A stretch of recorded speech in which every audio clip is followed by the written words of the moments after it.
Hello, I'm John Coleman from ApocatastasisInstitute, an institute for the humanities and alternative college and high school here on New Milford, Connecticut, USA. This is episode 251 of A Conversation today with David James Rodriguez. And before we catch up with David, just one announcement and two.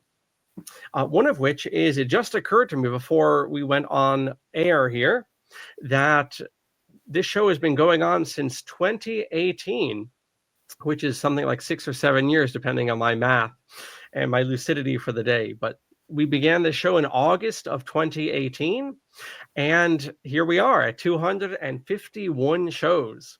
And so I would encourage people to check out those previous episodes. They are evergreen. The topics that we've covered and the dear guests that we have are still speaking to us with the miracle of modern technology. So check that out. And it's something really to think about to have done this show for a stretch now. And then the second point and the proper advertisement for this episode is an invitation to check out our cursive handwriting course, which is put on by Miss Vandana Rataria from India. Vandana, of course, does the abacus math program with us for the little children, but also for little children or big, she also teaches a class on cursive handwriting. And as we spoke about, if you go to our page, our EJ classes collaboration, Vandana and I get actually quite deep into the philosophy of writing and particularly handwriting. It's a lot more than just the utilitarian reproduction of letters and sounds. Handwriting has a quality to it which cannot be reproduced in text, in typewritten text. So check that out, that conversation, and do check out and do consider, please, enrolling in Vandana's course. With that being said, David, welcome. How are you doing? Awesome, John. Great to be with you. How are you? Oh, I'm well. I'm still plugging away here. It's a beautiful day in Connecticut, and just enjoying the high summer, as we say here. Awesome, man. Great times. Absolutely. And for the audience, I'm going to change the bubble back and forth on our time together. You can see David's linked tree, and from there, and that will also be reproduced down below in the description, you will be able to get to all of David's different classes, and he can tell us about that at the end of this presentation, the different consulting and so forth that David has with homeschoolers and whatnot. There's a lot there.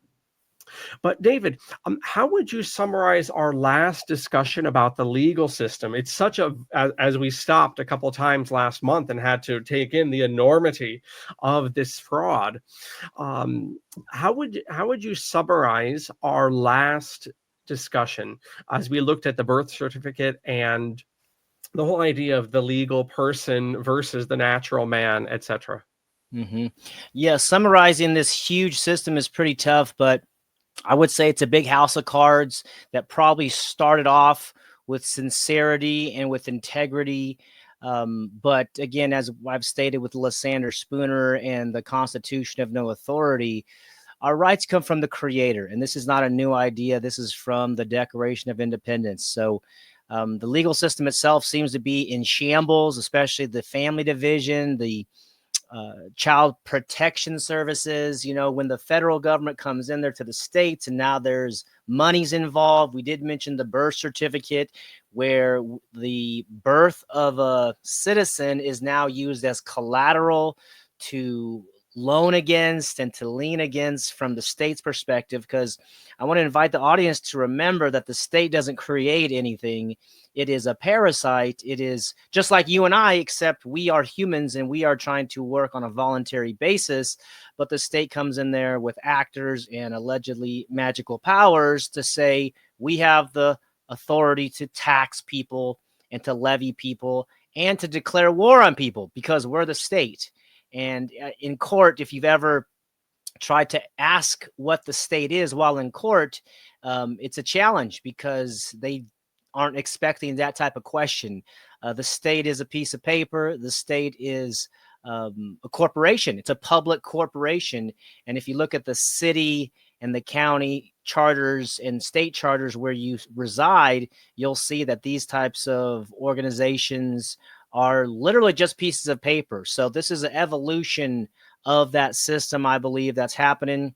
And what a shocker to realize that the birth certificate is used as collateral, and among other things, the social security number. So yeah, a fraudulent system, a system that maybe tries to do good, but ultimately is doing more harm than good, in my opinion.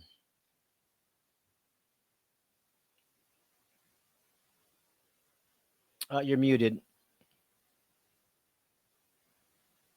Can you unmute yourself, I think? Let's see.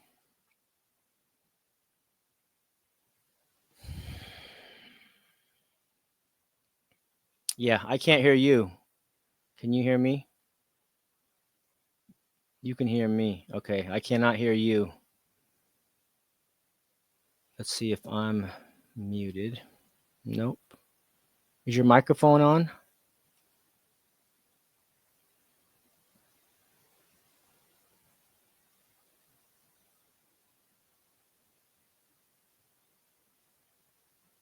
I see your lips moving, but I do not hear you. Oh, there we are. Well, that's me.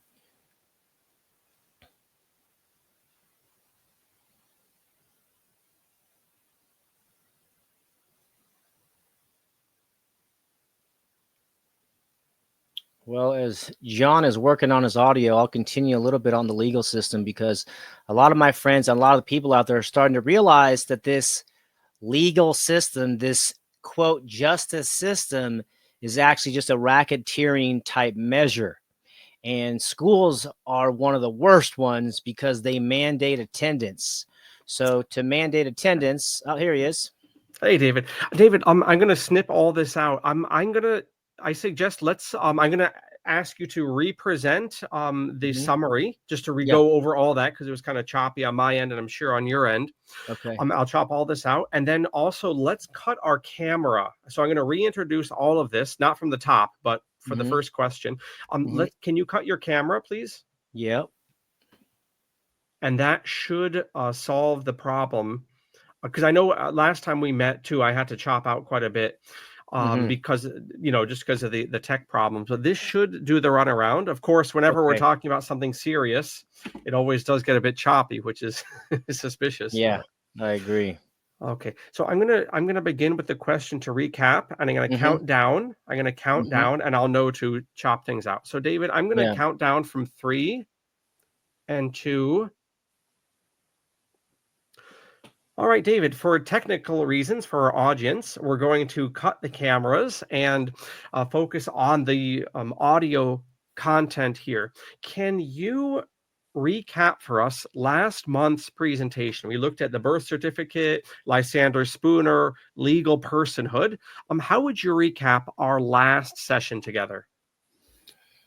It's a lot, but the reality is that the legal system is using people to parasite from and to defraud. As Lysander Spooner pointed out, you're not bound to a contract you never signed. However, if you go back to the Declaration of Independence, it does say our rights come from the Creator. So there was this known truth that your life and liberty, these freedoms and rights, come from Source or God or nature, humanity, and they don't come from the state. However, when the Constitution was written, somehow they included something in there about the state has the right to levy and impose taxes, as well as to declare war.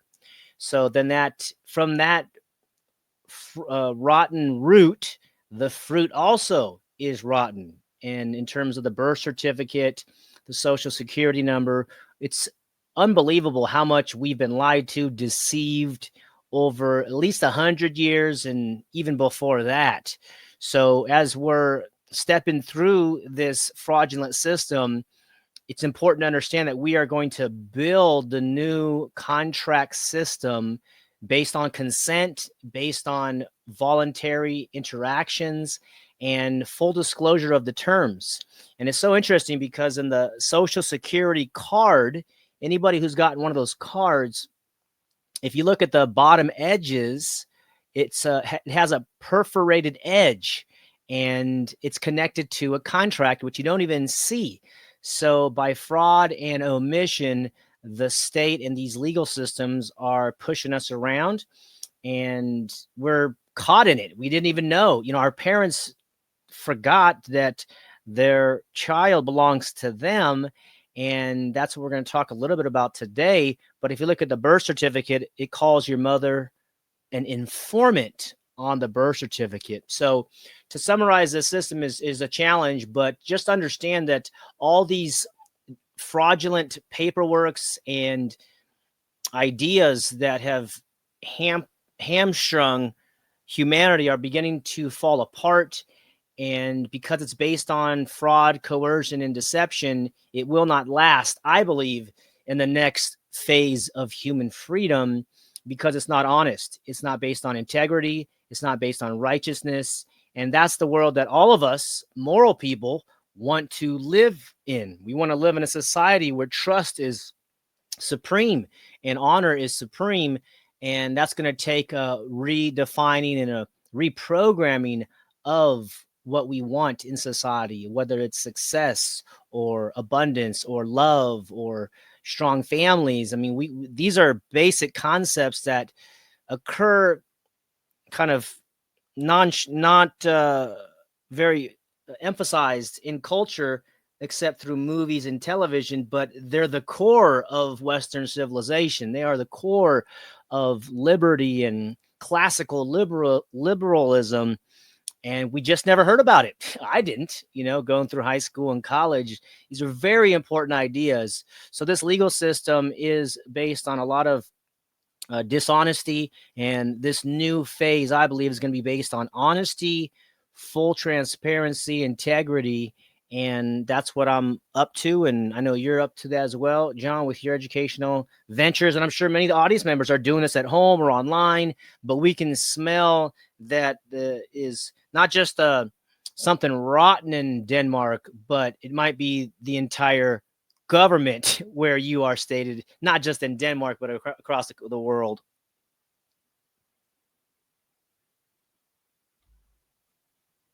Excellent. A good Shakespearean reference there. I always approve of such. So very, very good. Something's rotten in the state of Denmark. Excellent. And, we're going to focus primarily, lest I bite off more than we can chew, the both of us, as I did last month. We're going to focus primarily on parens patriae and contracting. But, with our interest, David, in education, to make a parallel, whatever words we might have for men like Horace Mann, with two N's, Horace Mann from Massachusetts in the 19th century, or John Dewey from the University of Chicago in the 20th century, from my point of view, in fairness to those men, however much we might disagree with them and their systems, we cannot say in any way, shape, or form that present public school is verbing their ideas. It's at best, it's verbing a pastiche rather of their ideas. They're half implemented. And sometimes we need to, not you and I, but just in general with the education critique, we need to realize that the vision of these men, however faulty, has not nearly been instantiated. It's a pastiche. And likewise, with the legal system, I'm impressed by something you brought out just now about full disclosure of contract. Mm-hmm. And so the system we labor under, perhaps, certainly enjoy, to use a very weird legal term, to enjoy, all of us U.S. citizens will be tickled to know that being fined, imprisoned, taxed are considered benefits in the U.S. Code. And other punishments are actually considered benefits. We enjoy such things. But to my point here, just like public education is not truly living out the vision of Horace Mann or John Dewey, likewise, in the liberal nation state, which we enjoy, so-called, we have this concept of the contract. In fact, in the truest philosophical sense, the contract, the social contract, is a mythology. this this significant belief that comes from the Enlightenment that there's a contract, and yet, to your point, and this is just my response to your great introduction. To your point, there are contracts everywhere, and yet they're not given nearly under full disclosure, and they're not given under free will, not without coercion, at least, whether that's the birth certificate contract or the marriage contract or the traffic ticket contract or whatever other fine.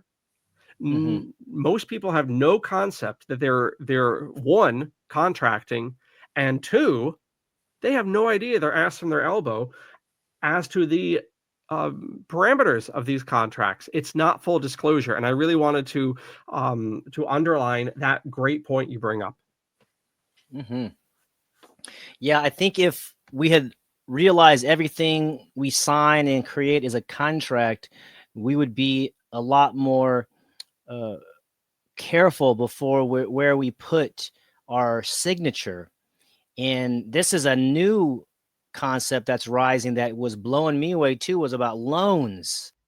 Yes, this was one of the most mind-blowing discoveries I made, and it took a while because it's just, I'm from a small town. You just can't believe the fraud that these people put on us. But to get a loan, you and I would go to a bank, whether it's a car loan, house loan, anything like this, and we think the bank has a bunch of gold, silver, cash, fiat notes in this institution, like Scrooge McDuck diving through his gold, in his cartoons that we used to see as kids. No, when we go to the bank and we get an auto loan, mortgage loan, when we sign the promise to pay, whether it's 5 years, 6 years, 7, 30 years, by you and I, the living man or woman, signing the contract of this long agreement, we are now creating the credit by our pen stroke, which means the bank is getting money from us. And it's a big concept, but again, go to full disclosure and try to find them explain that a corporation doesn't have value. What has value is you and me. And in honor, when we say, if we pay $300 a month, you're going to give us $40,000 now for 7 years, let's say, as for a car or something. Well, that's a financial instrument now. So we could take that to any corporation, to any entity, let's say, in the financial world, and they would say, okay, yes, you commit to 70 months of payments, and we're going to give you this money. So in that case, they did not disclose that the real substance, the creditor, was you and me, whoever signed it. We thought this is a big institution with big old pillars outside. Looks like the Roman Colosseum, and little old us. We're just a small little person. No, it is the living soul, the flesh, the blood, you and I, which is the real value. And as I mentioned in the previous segment, on the birth certificate, I challenge or I invite you, our audience, to go look at your birth certificate and look in the fine print where your mother or father wrote their name. In my birth certificate from the 80s, it says informant. My mother is an informant.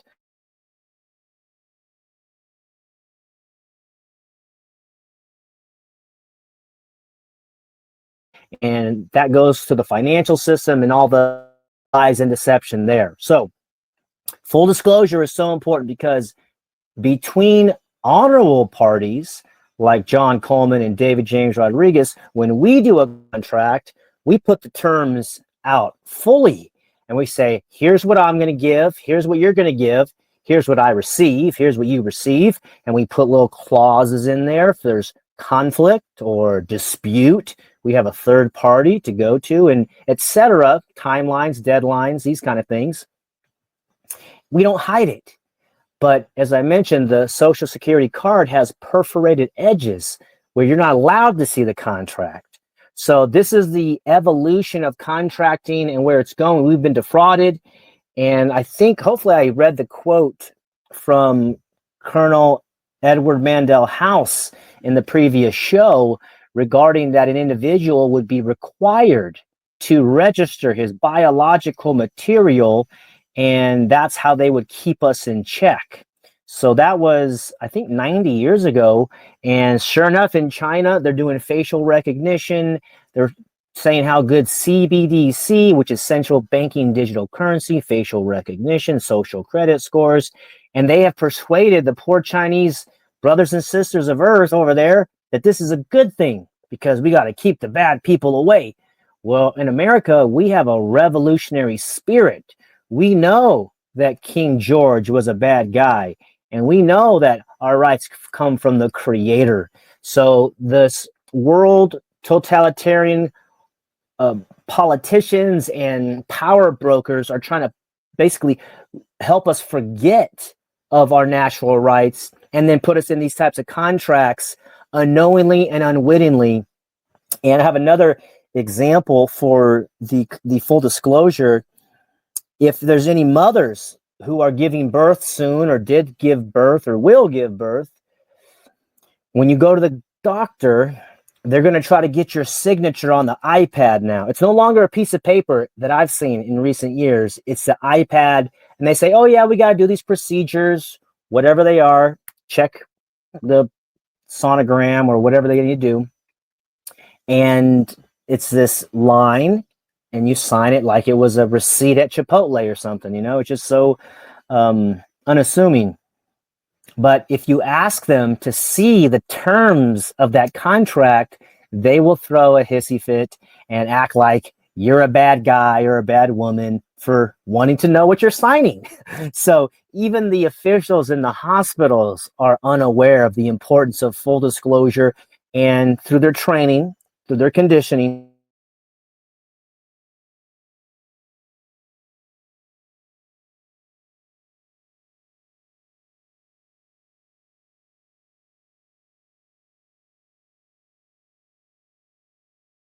duped any longer. Would you agree, audience members? We don't want to be deceived. We don't want to be lied to. We're sick of it. Generally, I can speak for myself at least. And it's time for us to grow up as a species, grow up as individuals, because we've been trained to be children. And as John Taylor Gatto calls it, extension, the artificial extension of childhood. So that instead of being a young adult at 12 or 15 or 18, it's now extended to 25, 35, 40, 45. And, you know, we have people that don't want to take personal responsibility beyond 18 or 25. That's a big problem. So it's the infantilization of humanity, and it's now up to us. Whatever we sign, we're allowed to see the contracts. It doesn't mean you got to be a jerk. Doesn't mean you got to be disrespectful. But if they're trying to have you sign a contract, I'll sign the ticket. So by me signing the ticket, I agreed to show up to court under coercion. And now you can even write, if you are being forced to sign a contract. Yes, go ahead. You cut out there. So would you begin again at the speeding ticket? Yeah. So you mentioned the speeding ticket as a contract, and that is true. So I had an experience in San Jose, California about 10 years ago where I was pulled over going to a business appointment, and of course frustrated, trying to make some money, and this guy's now taking money from me. And he says, sign this ticket, and I said, I don't want to sign it.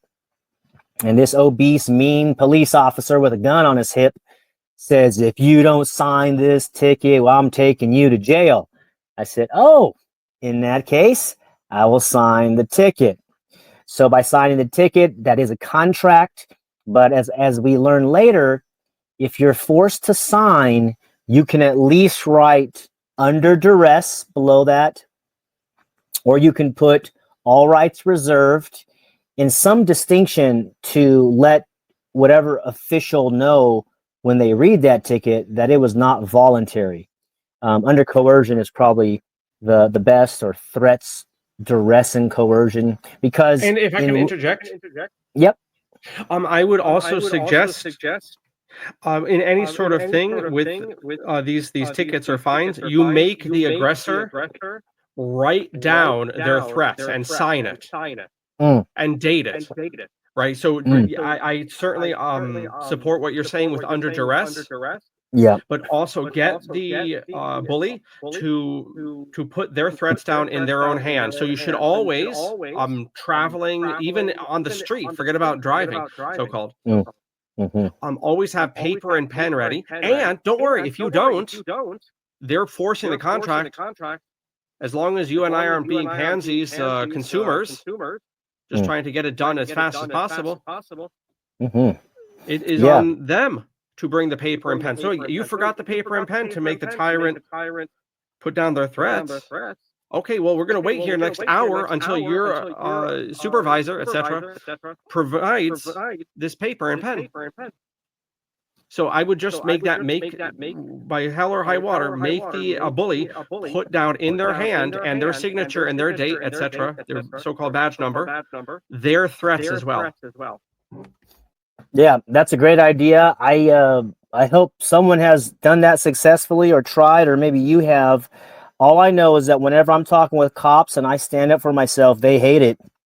And because they are trained to be bullies in their academies, it's the culture of their institution, because they have so much leeway and free range, and they can lie on their police reports. And some of the documentaries I've seen, like these crime documentaries, these cops are conspiring, and it's just such a dishonorable profession. Sorry for the small percentage of good ones out there, but as a whole, it's just this monopoly organization. And you're correct that you want to have them articulate their threats and their coercion against you. If you can get them to write it down, that's amazing. One of my rules when I was a right to travel activist for 3 years and had my car towed multiple times and got arrested multiple times, I created a little framework, which was anytime you get pulled over, you roll up your windows, you lock the door, you get your paperwork out, you get your video recording, and you try to pull over within very quickly versus 30 to 60 seconds. That's another story. But the point is that you want to video record them, at minimum audio record them. And that way, when they articulate the violence that they're going to inflict upon you, now you can either use that in a lawsuit or somehow use that to void a contract. Because if John and I, or your audience member and I, somebody's doing a contract and they pull out a gun and they say, sign this or I'm going to kidnap you, that contract can never be considered valid. But if you say it's the city that's doing it or the department and make up these imaginary corporations, now these courts seem to overlook the basic condition of a valid contract, which is two consenting parties versus being coerced. So that's a great idea to have them write it down, at minimum audio record, video record, and it happens something like this. Oh, sir, you need to do this right now. And you can say, okay, well, I don't want to do that right now.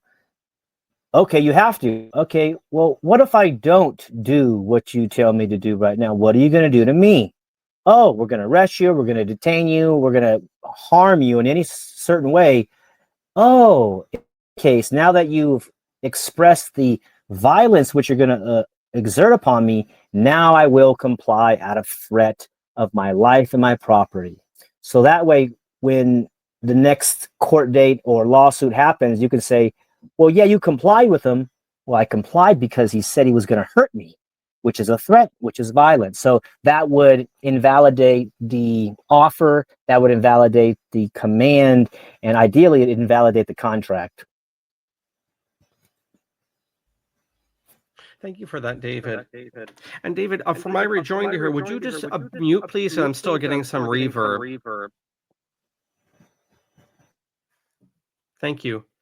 All right. So yes, and I would also introduce, I think and undermine, or rather underline, LINE, underline the prudence David counsels, especially in these so-called traffic stops, in particular, because as someone who has relations in the so-called police forces, the police that hold no office, police officers who hold no office. They're employees, they're hirelings. I will tell you with a little bit of background baseball that one of the first things those people are instructed by their slave masters in their academies is to treat anyone who speaks like we are speaking as an imminent threat to the slave's life, to the so-called police officer's life.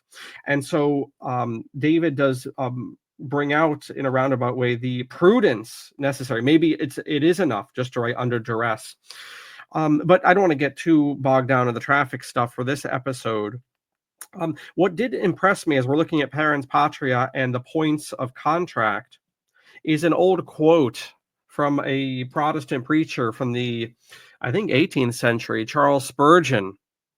David's talked about the contract, the birth certificate contract being the most infamous and mendacious of all of them. It is the foundational document upon which all subsequent lies in the legal system are buried, or based, rather.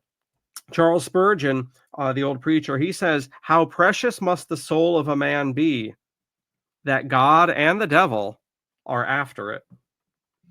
And this quote by Spurgeon's presses on the points of contract. So what would you say to any of those points, David? And then what would you, how would you introduce for us the points of contract? And if you don't know them specifically, just in general, the concept of contract, if you can just elaborate, especially in the context of the state being the father, parens patria. Yeah, I love that quote by Spurgeon. The soul must be so valuable that the devil and the creator is after them. And I would say that's where we are now, is that they have the technology to surveil, to coerce, to facially recognize, all these things to dupe.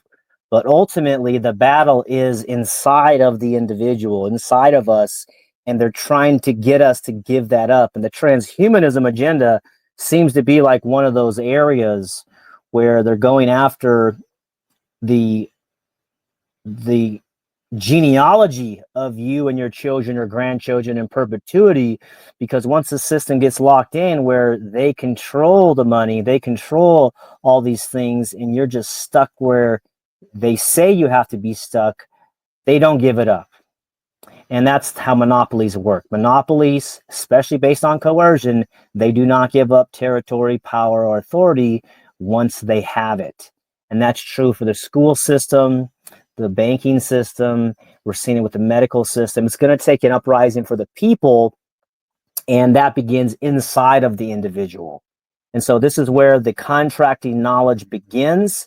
Back in the old days, maybe our grandparents, they did a handshake contract, and that was good enough because that was your honor and that was your word, and that was what people based it on. And then once the lawsuits and the law schools increased, then lawyers started to get in between conflict, and lawyers are often the one who benefit the most between conflicts, whether personal or professional. They get in there, and it's a game to siphon the resources. It's a game to create conflict, not resolve it.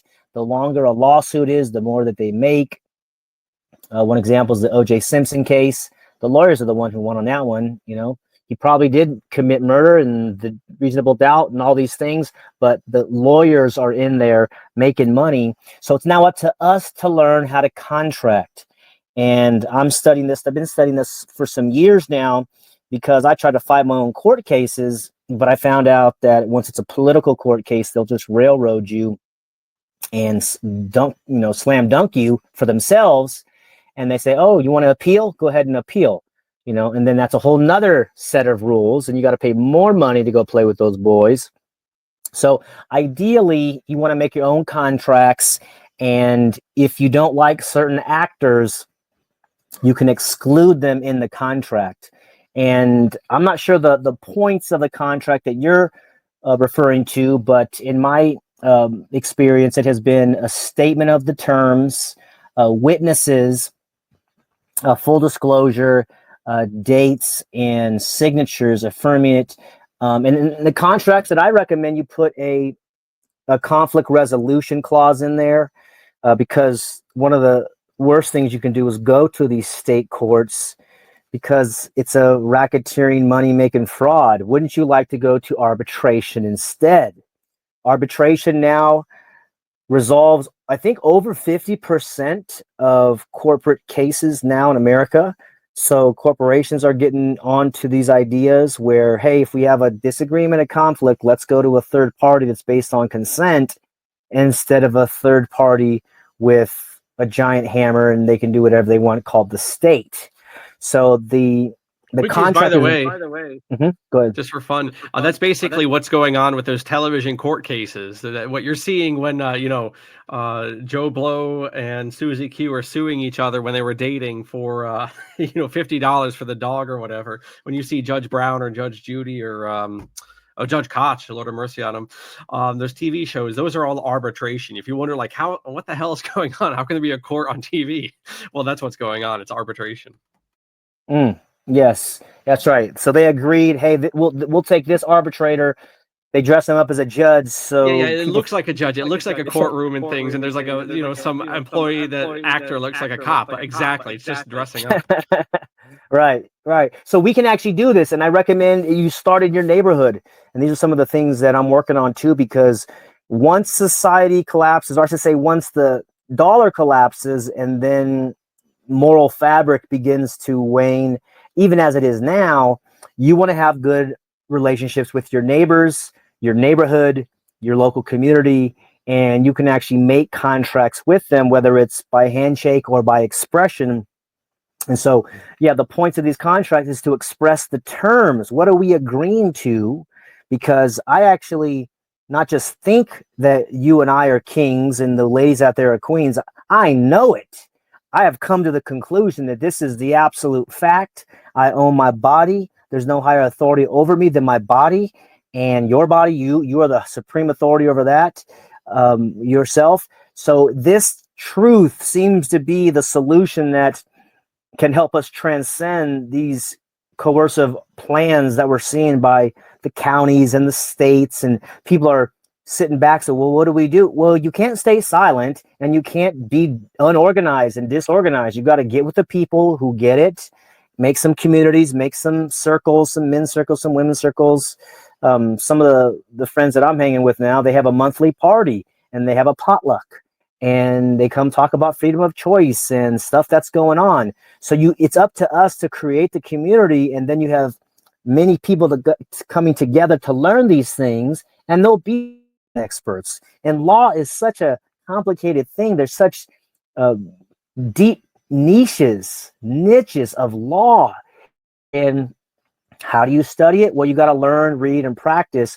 But the first thing is to know that you have the ability to contract. And when you sign a document, that is actually creating either a financial instrument or a legal instrument, some contract, and you have the authority. So I've actually done this before. I mentioned the guy who threatened to take me to jail. Well, about 5 years later, during the whole lockdown situation, I did refuse to sign, and they did take me to jail. And I said, okay, I guess that's what happens. I wasn't sure if it was a threat or if it was really going to happen. And so I said, what happens if I just stay silent? I didn't say a word. What's your name? And, ID and where you going? And I just stayed silent the entire time. So you do want to communicate with these people. Once they articulate what they're going to do to you, then understand a lot of these guys are just pawns, unfortunately. God bless their soul. They are humans, but they are working for, as you term, slave masters at the highest level who do know what this is about. And I think back to the framers of this country, they said one of the greatest threats is to have standing armies on the land. And that seems to be the local and regional law enforcement now that are making, in some of these videos you'll see, 200 grand, 300 grand. I saw and actually posted something just in the last few weeks. The top 10 city employees were like 400 grand, 380 or something with all their benefits. So it's a huge financial racketeering scheme. And meanwhile, us lowly people are trying to, just scrape up enough peanuts to survive because we're out here working on a voluntary basis. And this was known historically that if you work for the government, that's kind of a kind of parasitical job. Like, can't you go get a job in the market? You got to go work for the state. And I sent out a tweet from John Gatto's X the other day, and I learned a new word. It was sinecure, which is SINECURE, and it's basically any job with no work but gives you financial benefit or status.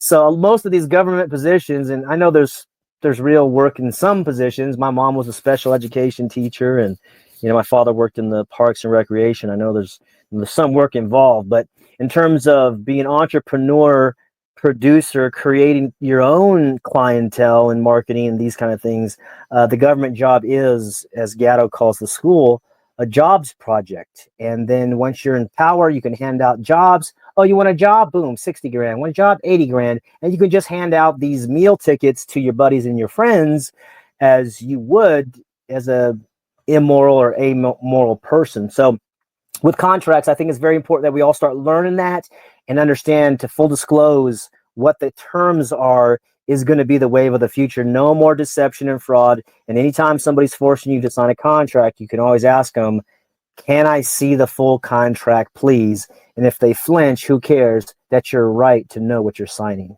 All right. So parens patria, the parent creates, or we can define that shortly. And I think that's a good summary of the points of contract. You hear different ones. In fact, the latest edition of Black's Law, which is not worth the paper it's printed on, has actually added before or beyond the traditional 4 points of contract: offer, acceptance, collateral, and execution. They've added legality as number 5 and capacity as number 6 to the points. But we don't need to get bogged down there, much less the revisions, how do they say it?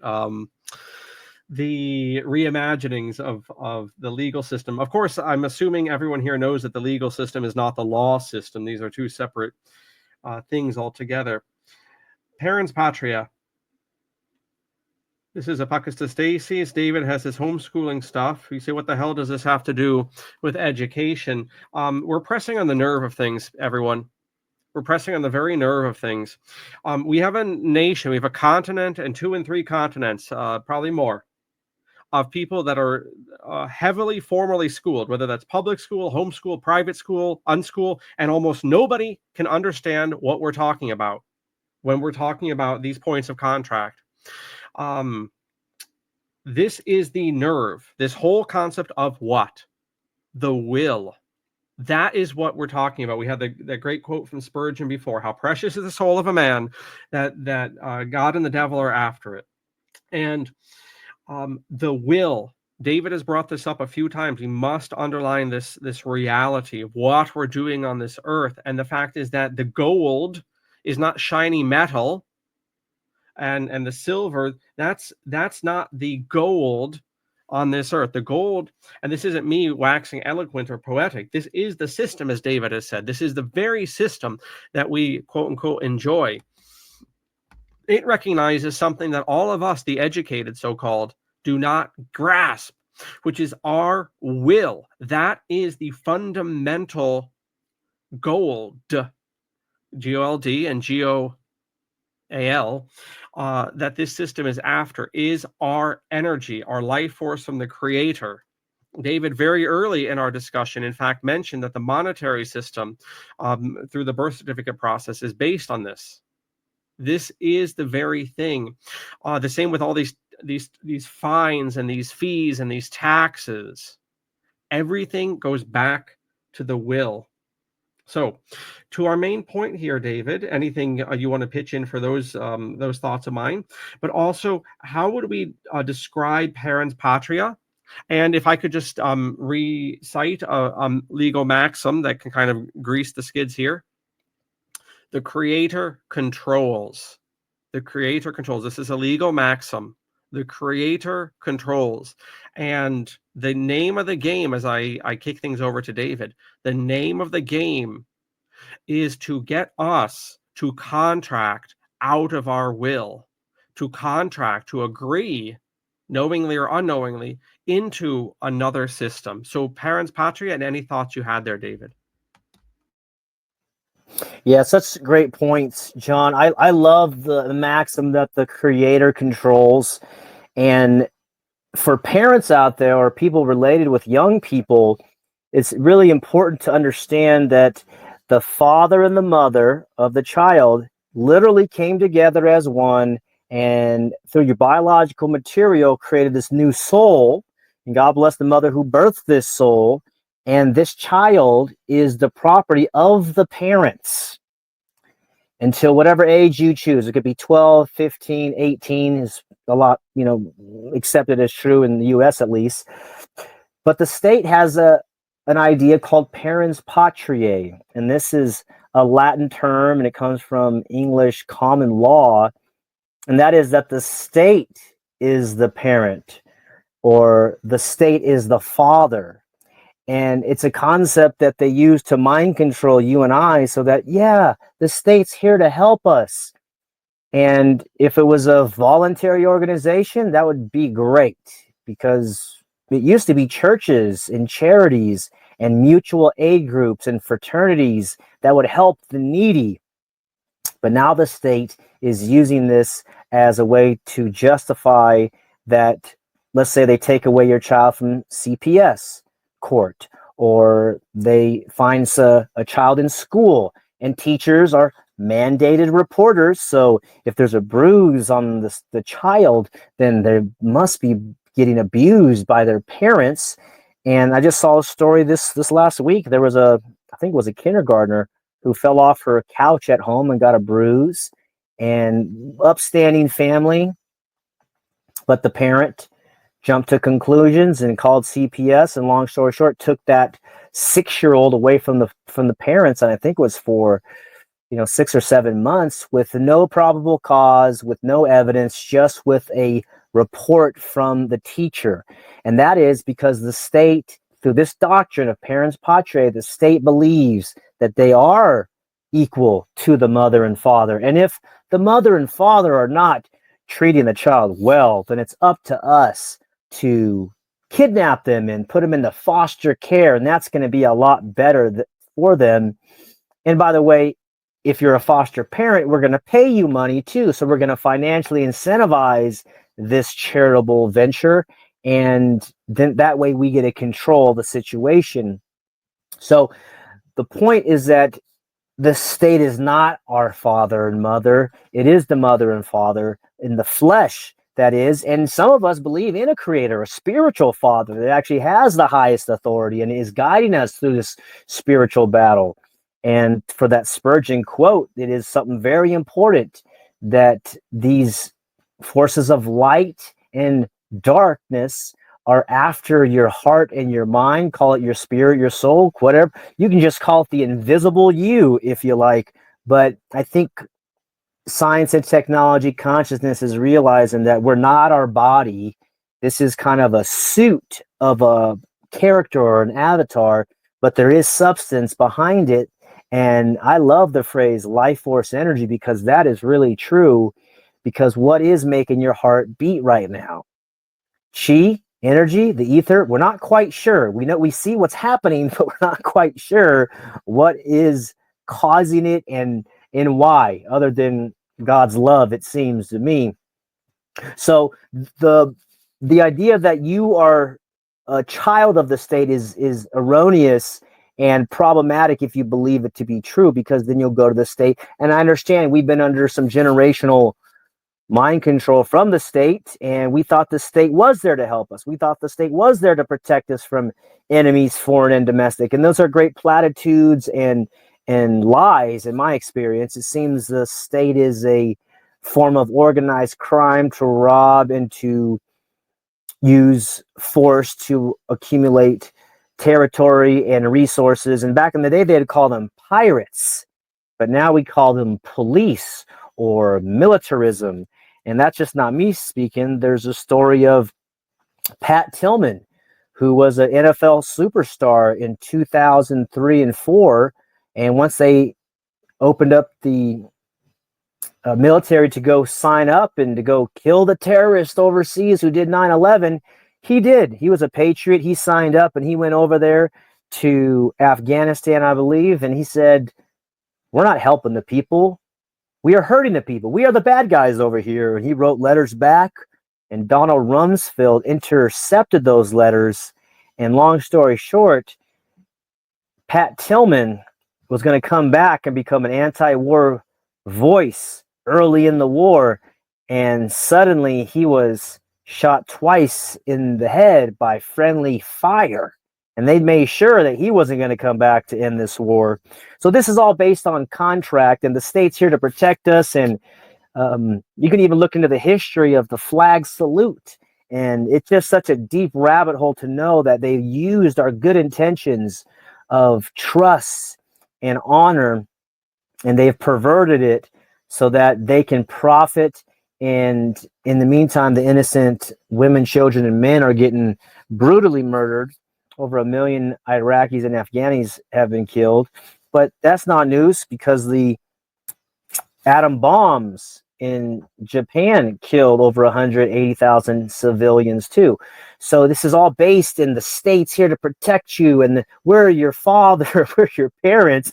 But it's time for humanity to come out of this hypnosis, this trance, and begin to take personal responsibility of all areas of our life. And that might seem like a big obstacle, because we've been so comfortably convenient for so long, and we're coming out of these shackles, these mental shackles, that somebody else is responsible for my life and my liberty. And you may have heard of the quote that the price of liberty is eternal vigilance. And since I don't use the word vigilance in my daily vocabulary, I didn't really understand it, but in time I got it now, which is basically freedom and slavery are always at war. Light and darkness are always at war. Good and evil are always at war. So you get to choose your side, and you get to stand and fight, or however you choose to do. We're fighting now, metaphorically, through the airwaves and through media. Media seems to be one of the most important ways to spread truth and empowerment, to know that we are not outnumbered, we're just out organized. And now we're beginning to realize, oh, we need to create our own media. We need to create our own content, our own books, our own educational institutions, healthcare centers, publishing centers, all, etc., architectural, all the things, so that we can plant the seeds and share knowledge for future generations, because this is an intergenerational scam job. And from somebody who came from a town with 3,000 people in it, I am just baffled at how this has gone on so long. But it seems to be through media, through fraud, through the financial coercion, the legal system, not knowing our rights. And I appreciate all the people creating content, and especially the people that are doing First Amendment auditing, recording in courts, exposing the bad actors, because these people that wear uniforms and think they have more rights than you, when they actually swore an oath. So back to the contract conversation with the cops, they actually swore an oath to the Constitution. So the Constitution binds them in theory. Now, I never did swear an oath to the Constitution, so I don't have any obligation to it. But these public officials, and I believe it's every public official, has to sign it in their paperwork, their hiring paperwork, that they will abide by the Constitution. And of course, you ask these people, and they don't even know where your rights come from. They don't even know what they signed, and they could care less. They're making 180 grand a year, and they've put money over morality. And there was one time in Santa Cruz, we were doing civil disobedience on the beach, and they were trying to kick us off because we had no place to go. All the businesses and churches and restaurants and bars and everything was closed. So we were on the beach gathering, and this lady comes over with her gun and her badge, and she starts telling us that we can't, be on the beach. And because we hold meetings like this, my friends know where their rights come from. So I said, ma'am, do you even know where our rights come from? And she says, yeah, the Constitution. And all of us started laughing at her, because he said, no, ma'am, they come from God. Okay. And if you ever read the Declaration of Independence 200 years ago, 250 years ago, next year, You would know, ma'am. So it's a beginning this empowered education conversation, knowing where your rights come from, standing up for them. And I interviewed a lady named Sue Ann Caesar, and then I'll give you the microphone back here. But she had a case where a gentleman was repairing his own roof, and the code enforcer came over and told him he needed a permit to change his own roof. And so she contacted him. I put the interview on my Freedom Law Academy YouTube channel. In short, they went back and forth for weeks, and she questioned him directly, respectfully, though. Oh, I need permission to do this? Okay. And by what authority are you telling me to do that? And where did you get that authority? And how did you get that authority? She starts quoting all this law stuff. Long story short, the code enforcer quits his job.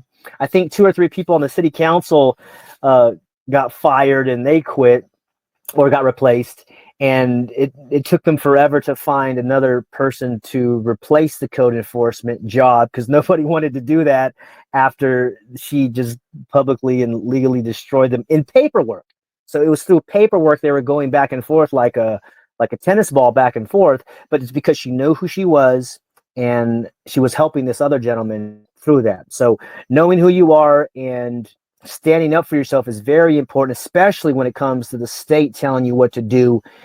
You're not outnumbered. You're just out organized, and together we're putting this network together, this information together, so that we can rise and be strong, because many hands make light work. Great. Thank you for that, David. Would you hit the mute button there? You know, you'd go crazy here in the reverb on. It's one of these things. All these technological gizmos they give us, but sometimes they got hiccups. But yes, just my final points here, and we can kick things over to you, David, for the final words. But on my end here, who are we? Again, I go back to that meditation, that we have all of this formal learning, so-called schooling, and we've missed that. And that is beyond a crying shame. So we need to learn that agency. And yet the deck is very much stacked against us. The very social organizations, so-called schools, are training us for the job, most infamously and ingloriously. The job, obviously, the concept of a job does not lend itself to liberty. And indeed, the founding fathers, whom we've mentioned, and that whole generation, it would be unthinkable. It would be unthinkable for a man to have a job beyond just an apprenticeship in his teenage years. That concept. Why? Because how could you possibly have a self-governing republic, a republic of republics, where the men in the society are constantly receiving orders from others? It doesn't work. And so for that reason, amongst others, the concept of a job was anathema to the founding of this country. And here we are. And so we have to reach out and seize in every possible way those opportunities to exert our agency whilst everything is stacked and racked against us. And, you know, I was earlier today, I was going over a long laundry list that someone had put together of the birth traumas that attend John Rockefeller medicine, so-called. And they're just as tricky as John Rockefeller education, you come to find. So whether that's, ultrasounds or the whole concept of due dates, babies are supposed to be in there for 40, 9 months or 40 weeks, not a day after, or induction of pregnancy, or all these physical things. There's a laundry list. I'm looking at it right now. It's about 22 things in this individual put together. Pacifiers, formula. I mean, the whole thing, when you see it laid out there, you realize, just physically speaking, the control system that is there to disorient and scare the hell out of the parents and the babies. Vitamin K, the gunk they put in people's eyes, cribs. I'm just reading the list here. Well, guess what? It's not just the physical. This system of tyranny and control and bullying is not just something that scars and mars the body, C-sections and so forth. But it affects the soul. You know, in classical Greek philosophy, and this entered the medievals as well, Christian and Muslim, the body is the form of the soul. That's from Aristotle. The body is the form of the soul. And here we are again. If this system is going after the body in all these ways, at the moment of birth, and actually, I would never ever recommend working with this woman personally, but she has some good. She has plenty of good information. Her name is Janice Barcello. I would encourage people to get into her Birth of a New Earth work. Don't work with her, but her work is very good, information-wise. And she gets into this, that even from the conception, from the marital act, the sexual act, the trauma, and it goes even deeper than the birth. Anyway, where am I going with all this? It's not just the physical, whether that's the conception or the strange birth rituals that we have in Rockefeller medicine. It's going for the soul. To the whole point of this, it is going to the will. That is the name of the game. That is the true gold on this earth, is your heart, your soul, your essence. We could chop it up different ways. That is something we need to appreciate. And if there is to be a revival of a society, of an agentic, truly free society, not free like the Freemason attorneys say, free to buy and sell, because that's their definition, by the way. When you're going to Memorial Day parade and all the town council people are hooting and hollering about freedom, and this war slave, he died for our freedom. I mean, what they mean, what the Freemason attorneys mean, is contracting by commerce. That's what they mean, is commerce. When you hear, these people, that's not what I'm talking about. If we are going to have, and this is my final point, if we're going to have a free and agentic society, we need to individually, yes, but we need to think beyond the individual, communally, recapture the essence and the gold of what the soul is. And I end on that quote once again from Charles Spurgeon, the Protestant Great Awakening preacher in America. How precious is the soul of a man that God and the devil are after it. David, you have the stage for our final bit here. Yeah, that was great. Thank you, John. And I would just echo that quote and say that the mind is the battlefield. The reason they're taking children from your home, and not just your home, all the people's homes that are unaware of this at age 6, is because the child does not have a critical mind. And I'm glad to hear you brought up the point about having a job and being told what to do. Does it sound familiar when you graduated high school, if you went to public high school like I did, and then they graduate and they give you a piece of paper and hurrah, you're finished, and they say, well, what are you going to do now? And I remember trying to articulate and express what I felt, which was, what do you mean, what am I going to do? Aren't you going to tell me what to do? You've been telling me what to do for 12 or 13 years. So the invitation is that the younger you can begin exploring the world for yourself and understanding the great mystery. You don't need a miracle. You are the miracle. You are the gift, the value, the prize. Life is the highest. And anybody who's had a near-death experience like I have, and you realize, wow, this life is valuable. This body is important. And if not, go walk through the cemetery and wonder about those people. So we are this living force, and these entities, not just the state, but the corporations, trying to parasite off us, take our life force energy, redirect it, and transmute it into something to benefit themselves. But the future that I envision is this world, and you called it agentic, which is a great word. I call it a voluntary world, voluntary communities. Most of the world is voluntary now, except for the city, county, state, and federal governments and their agencies who use terroristic tactics to force us to do stuff. But if you haven't seen the movie Gandhi from 1982, I highly recommend you watch that. He has a 5-hour documentary called The Life of Gandhi, which goes into further detail.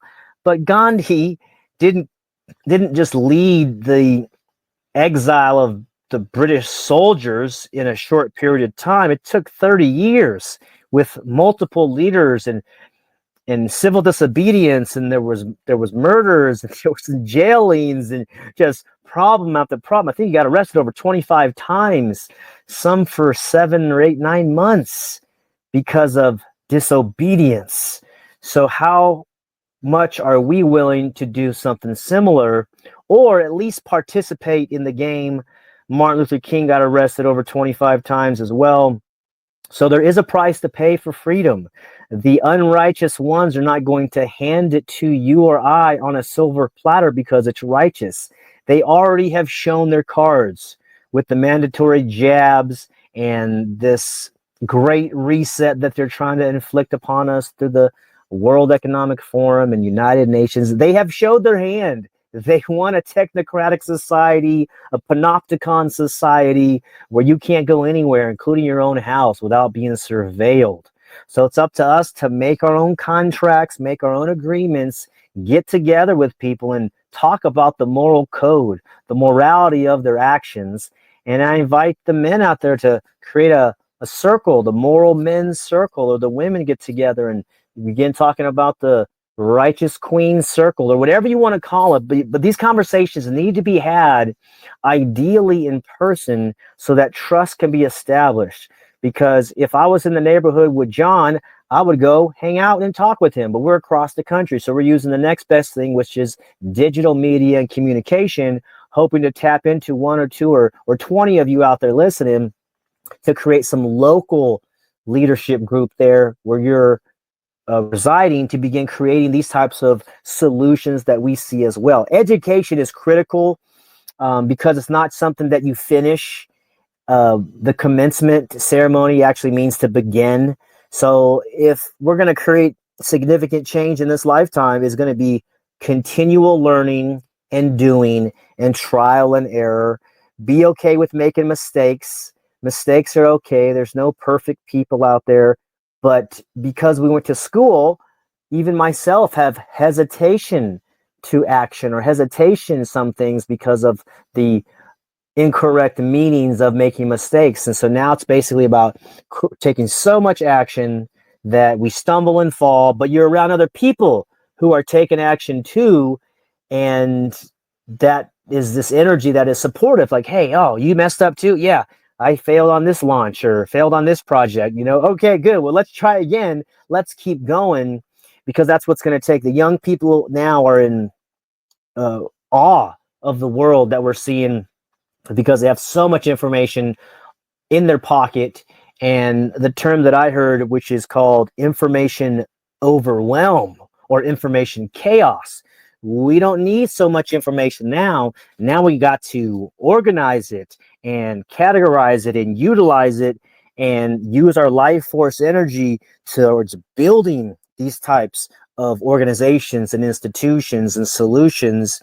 Contracts is one of them. Knowing where your rights come from, that's a big one. Who owns your body? That's another big one. And begin to see this world that we want to create, because it's not going to come from the top, from the politicians. It's going to come from grassroots people like John and myself and our friends and the people we're making connections and relationships with. And it is coming. This truth will not be squashed out. The unrighteous ones have tried to keep it hidden for so long, but they can't do it. The podcast, the decentralized platforms, and all these other ways of getting the information out there, they're getting this information out, and we're here for it. We're talking about it to create it so we can begin to be part of the answers that these young people are looking for, that the adults are looking for. And we want to live in a world where honor, morality, consent are paramount and important to every relationship. So it doesn't matter what people believe socially, but how are you acting and how are you spending your money? How are you earning your money? And I think that conversation will happen. There's another documentary here, just to wrap up, called How to Start a Revolution. And it talks about shifting dictatorships to more democratic governments by a guy named Gene Sharp. And it's very interesting. And in that film, there's activists, and he says, Once the children of the military men were being ostracized at schools, that really changed it for the families, because now you have the fathers who love their children, but they're saying, Daddy, nobody will play with me at school because they know you're part of the military enforcement class. So it started there, or I should say it was perpetuated there, and the dictator was toppled. So there's all these different ways, and that film articulates some ways to provide solutions peacefully. You know, of course, people do have guns and bullets, but I don't recommend that as a solution, because killing people doesn't really help that person, and he has family members too. So to find a peaceful solution like Gandhi did, and even to an extent MLK, you know, he was peaceful, and there's a list of other people who say just don't comply with this.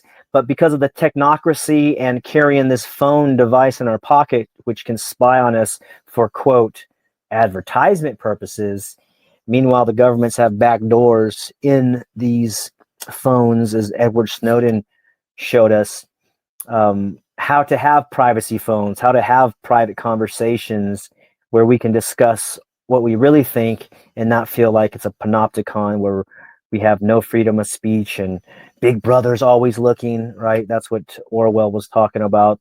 So how to have privacy, and we can do this through contracts, technology, and taking personal responsibility and leadership for our lives, being courageous and asking powerful questions.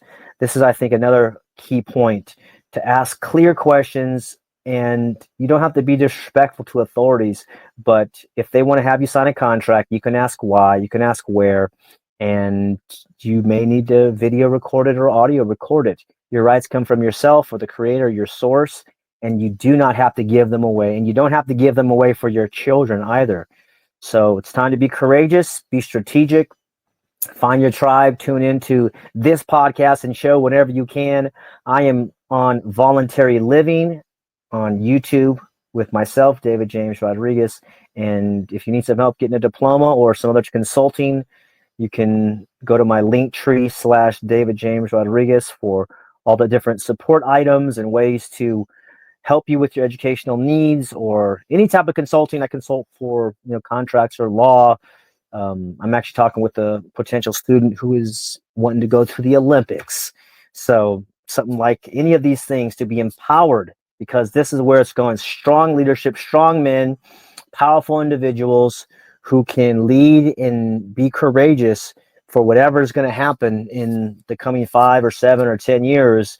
The unrighteous ones have their plans, but wouldn't it be smart if the righteous ones and the kind, loving, peaceful people like us and the audience here, if we had our own plans? And that is what Martin Luther King said. He said, those who love peace must learn to organize as effectively as those who love war. And that's what we're about here. So it's been a great joy to be with you, John. Look forward to speaking with you again. And we got to keep spreading the light and doing the good work as we spread the truth about self-ownership, consent, and freedom. Great, David. Thank you so much for that. That's a great send-off there. So I would just underline that for the audience. Please check out David's many, many talents that you can see at the link tree there and the YouTube. Both of these will be down below in the description. And then when you're sufficiently inspired and agentic, you can boogie woogie over to Apocatastasis and enroll in each and every one of our courses, buy each and every one of our books, and donate each and every one of your dollars to the school. All right. To the audience, thank you so much. And David, thank you especially for your insights. Over and out.